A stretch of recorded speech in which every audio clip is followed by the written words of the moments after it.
வாழைக்காவை மீன் மாதிரி கூட வறுக்கலாங்க.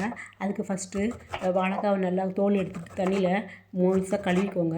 கழுவிட்டு அதை மீன் ஷேப்லேயே இது மாதிரி ரவுண்டாக கட் பண்ணாமல் மீன் ஷேப்பில் கட் பண்ணுங்கள். கட் பண்ணிவிட்டு நடுப்புற கொஞ்சம் கத்தி வச்சு எடுத்துருங்க. எடுத்ததுக்கப்புறம் ஒரு தட்டில் 2 ஸ்பூனு ரவா, 2 ஸ்பூன் கார்ன்ஃப்ளவர் மாவு, 2 ஸ்பூனு அரிசி மாவு, தேவையான அளவு மிளகாய் பொடி, மஞ்சள் பொடி, உப்பு சேர்த்துட்டு 2 ஸ்பூன் எண்ணெயும் சேர்த்து நல்லா தோசை மாவு பதத்துக்கு மிக்ஸ் பண்ணிக்கலாம். அதுக்கப்புறம் அந்த பச்சை வாழைக்காவை சுடுதண்ணியில் போட்டு போடாமல் அதை எண்ணெயில் போட்டு சும்மா லேசாக ஃப்ரை பண்ணி எடுத்துக்கோங்க. எடுத்துகிட்டு அதை அப்படியே அந்த மிளகாப்பொடி மிக்சிங்கில் போட்டுக்கோங்க. போட்டுட்டு நல்லா பரட்டிட்டு மீன் மாதிரியே நல்லா அதை தடவிட்டு அதே வாழைக்காய் வறுத்த அதே எண்ணெயிலேயே நீங்கள் அந்த எண்ணெயே ஊற்றி நீங்கள் அந்த வாழைக்காவை தோசைக்கல்லில் போட்டு ஃப்ரை பண்ணி எடுத்துருங்க. அப்படியே மீன் மாதிரியே இருக்குங்க. குழந்தைங்க விரும்பி சாப்பிடுவாங்க. நார்மலாக வறுக்காமல் இந்த மாதிரி வறுத்து கொடுத்தீங்கன்னா ரொம்ப இஷ்டமாக சாப்பிடுவாங்க. ஒரு சப்ஸ்கிரைப் பண்ணுங்கள்.